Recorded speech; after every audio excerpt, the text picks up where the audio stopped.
appreciate it. Of course, we've talked a lot about some of these very same things. But just a thought about books. For years, we've seen and we've said, too many brethren read the wrong stuff. And I think a lot of times we need to treat the recommendations, supposedly, of books like everyone ought to, gossip. Just turn away. Say, no, I'm not going to hear it, I'm not going to read it. And no matter what the reason, some people say, read this book. We don't always have to read every book that someone even loans us. And it doesn't take long to figure out if you ought to read it or not. But thank you for giving that warning as well. Thank you. I plunged into the reading of a commentary on Revelation one time, and it was hard. And I thought I could read very well at a fairly good elementary level. And I got like 200 pages into this commentary, and it talked about the flood myth. It's like, I've been wasting my time the whole time, because this person doesn't even believe in the flood. How can I count on them? So a lot of times we can look, like in the introduction of that first book, even in the introduction, it's like, well, they're not going to pretend that they're following the Bible. So no, I'm not going to read every page of this, nor will I recommend it. And when someone says, this is the best book, it's like, well, tell me what part of this helps us follow the Lord. And maybe they have found something that helped them. But there's a lot that can hurt in a lot of these books if we're not careful.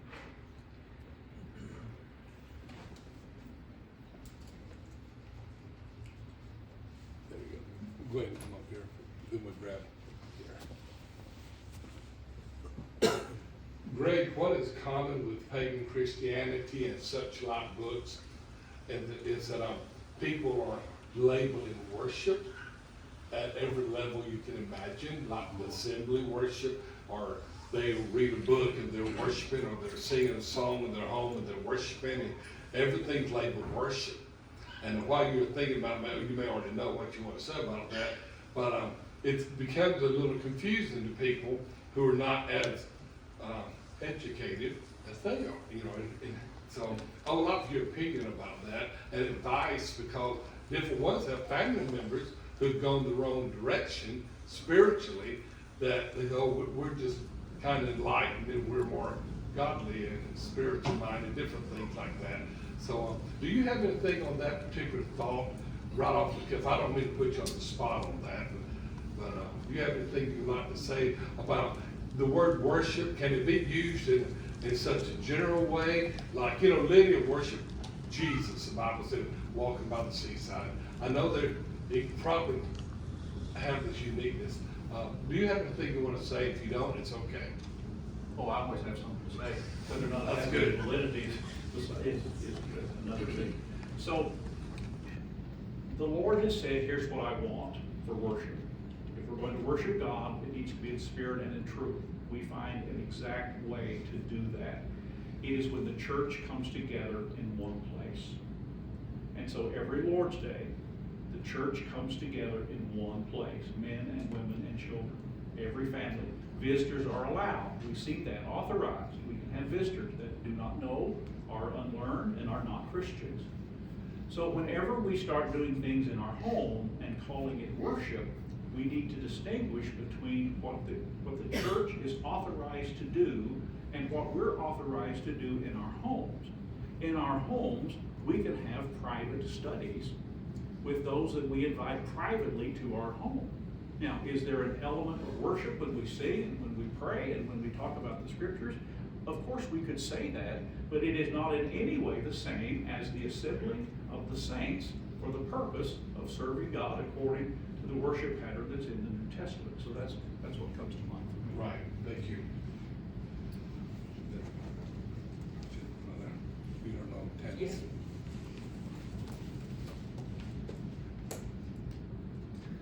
I just want to make a comment about the AI part. That was very interesting. You don't hear it preached on a lot, but it is a huge threat in getting people into the church, because people are just believing exactly what the AI is saying now. And as someone who works in that industry, who has training in data science, it's the accuracy of AI just isn't there. It compiles from all over the internet, and we know that most of these other sources are wrong. But you made a great point there. Honestly, I think that it's even more dangerous than most other things now, like books or anything, because people just blindly believe them. Like, people are using them as therapists, they're using them as all these other things that it's just dangerous. So I just wanted to comment and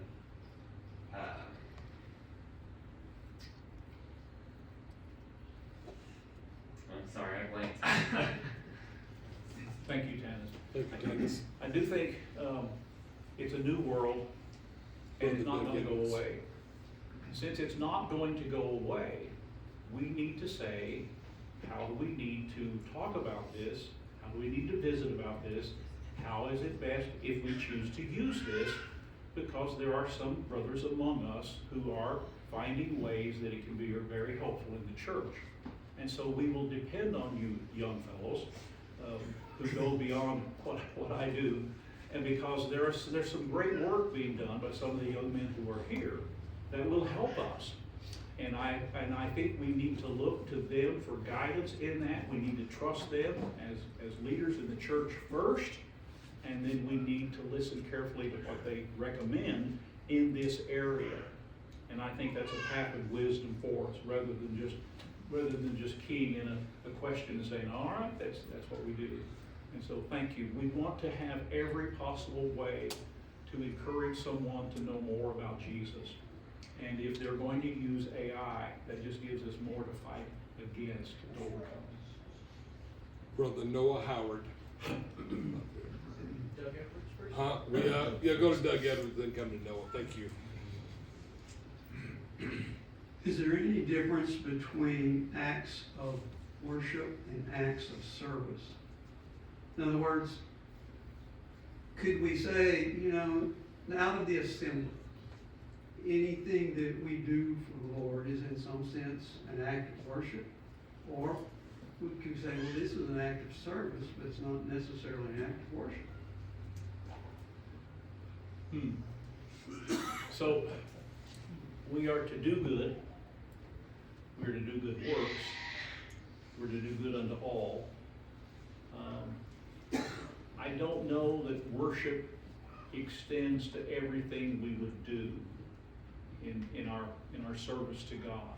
I see that as a word that's more reserved for the items of worship that we collectively come together to do.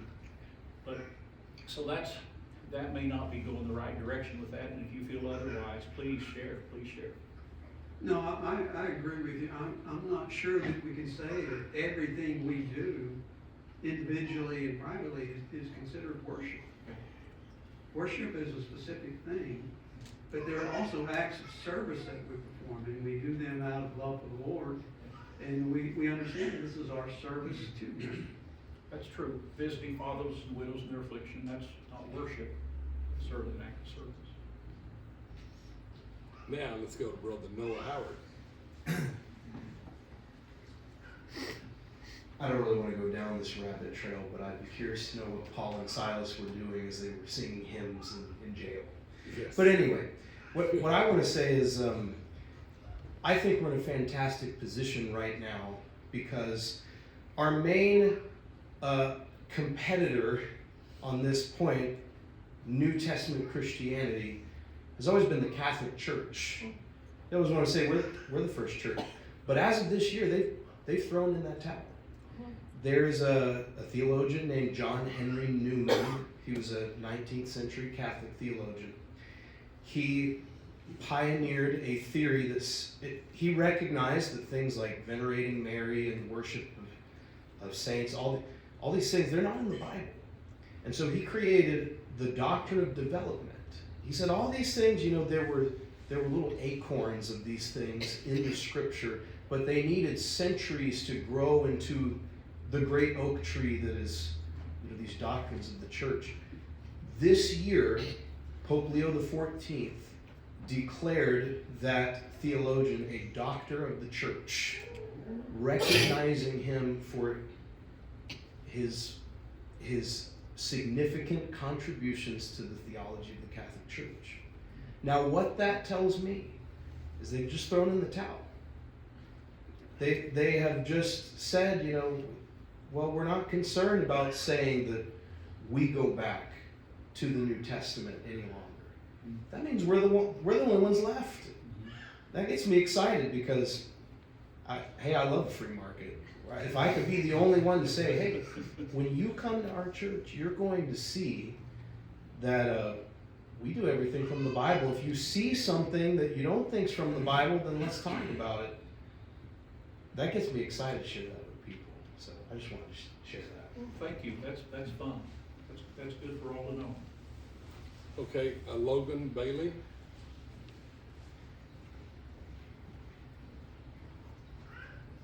Hey man, thanks for calling out pagan Christianity just flat out. I appreciate that. We're getting that a lot in Oklahoma City. My question is very simple. For folks, you started off by people saying they're being led by I don't know how far to do this thing. Let's get hold it close. Closer. Okay, I'll be farther. Thank you. So you led it off by talking about being led by the Spirit. How can you succinctly tell somebody maybe you're being led by emotions instead of being led by the Spirit? I've had it twice. First time I said the Spirit said this, you're doing that. Clearly you're not being led by the Spirit. That got me nowhere.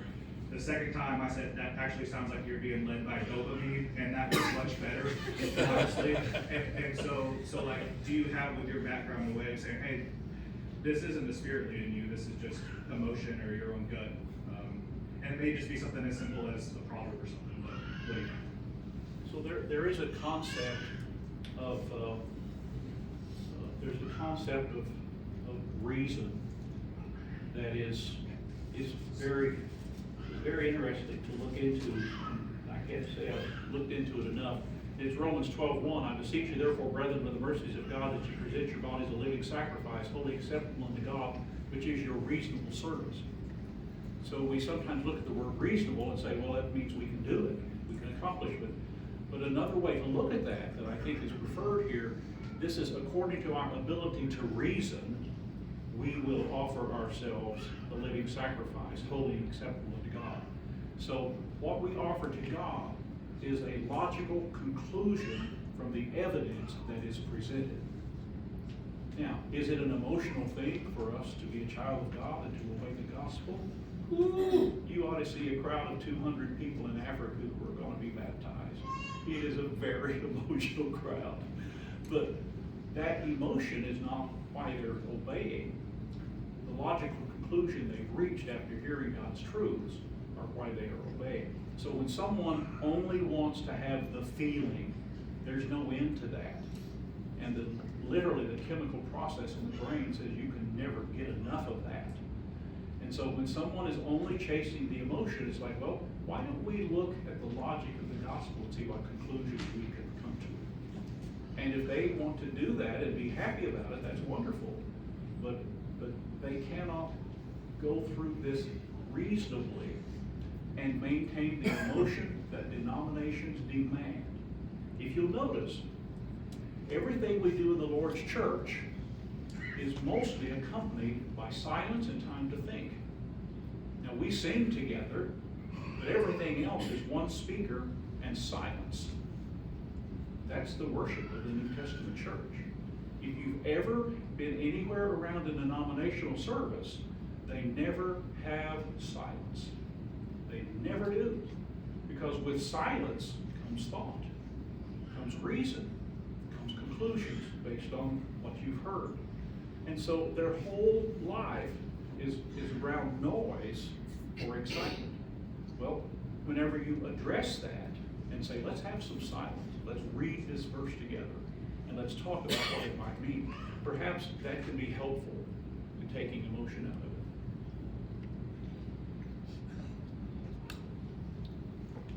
Matthew Barnes.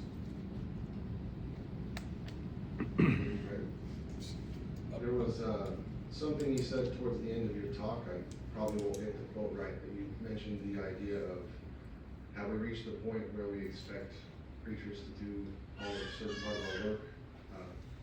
I didn't want to misquote you, so I'm doing that kind of vague, but that resonated because I've heard lessons recently drawing that out as a problem.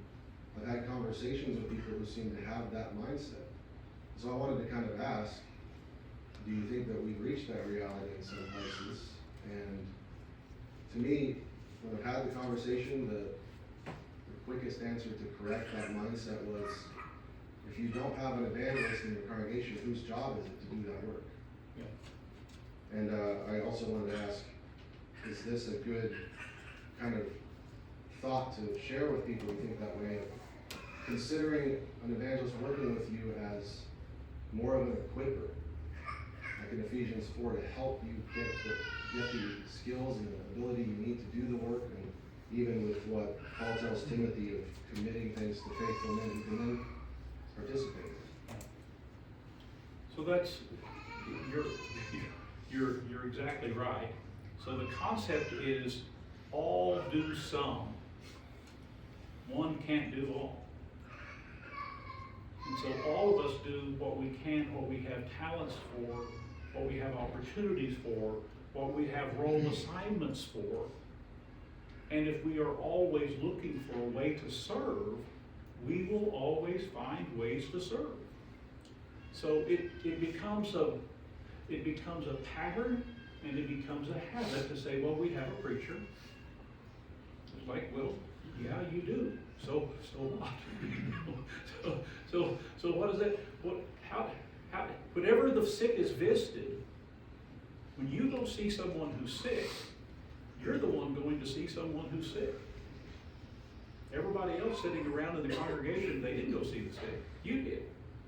It's like you can't do everything for everyone. They can't do everything for you. But the emphasis that's in Ephesians 4, there is one of training, and it's one of teaching. And the Old King James is an unfortunate translation of that, I believe, but it's how to teach the congregation to do works of service. So there is an imparting of knowledge to everyone as they're ready, as they're able, so that they too can serve. And it could be as simple as, okay, who has cricket duty today? Because we're not going to walk by all the dead crickets in the corners of the building today. Somebody's got cricket duty. And it's like, you're kidding. You expect me as a Christian to pick up crickets? Yeah, I really do. Because where does service start?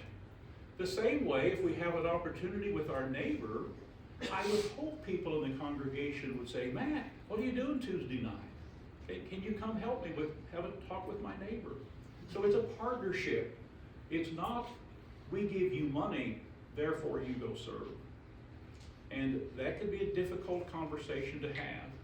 And lovingly and carefully, it's like, okay, how can I help you to be equipped to serve in some way that you've not thought of? And so it's you're not telling them what to do, you're saying, how can I help you serve so that we together can glorify God? Because everyone here teaching someone how to be saved is far more effective than one person teaching a few people how to be saved. Brother David Peak, and that very well might be our last one tonight.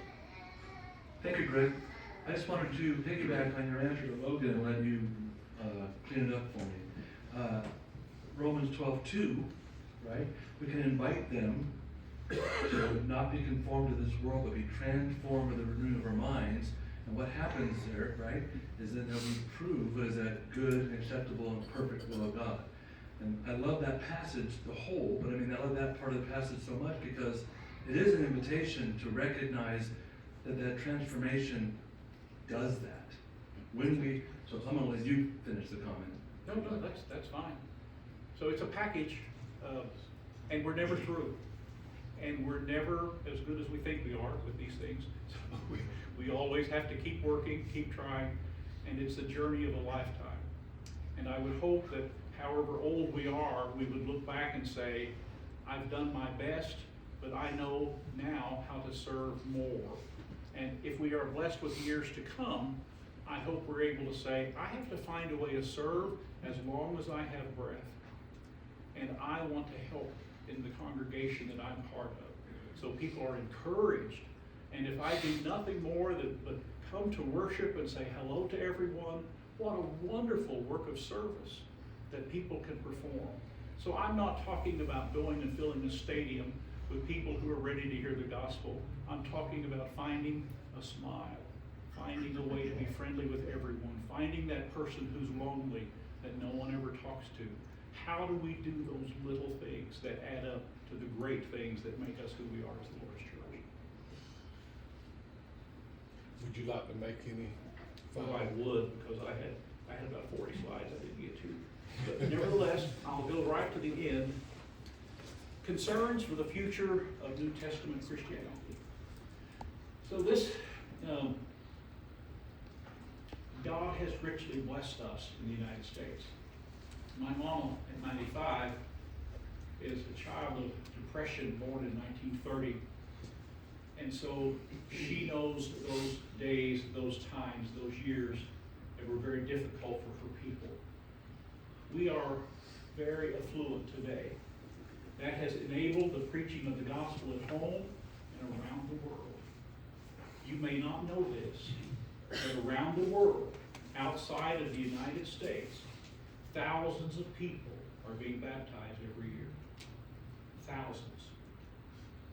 In the United States, I see a lot of consolidation, but I see very little growth. What happens when there's no growth in the church in a country? It can't exist. The church will multiply itself without somebody doing the work. And so maybe we all need to rethink our personal part in the Great Commission, our personal part of what it means to be a functioning member of the body of Christ. And maybe we need to start in our own home, and maybe we need to start with our next door neighbor. And is that a scary thing to do?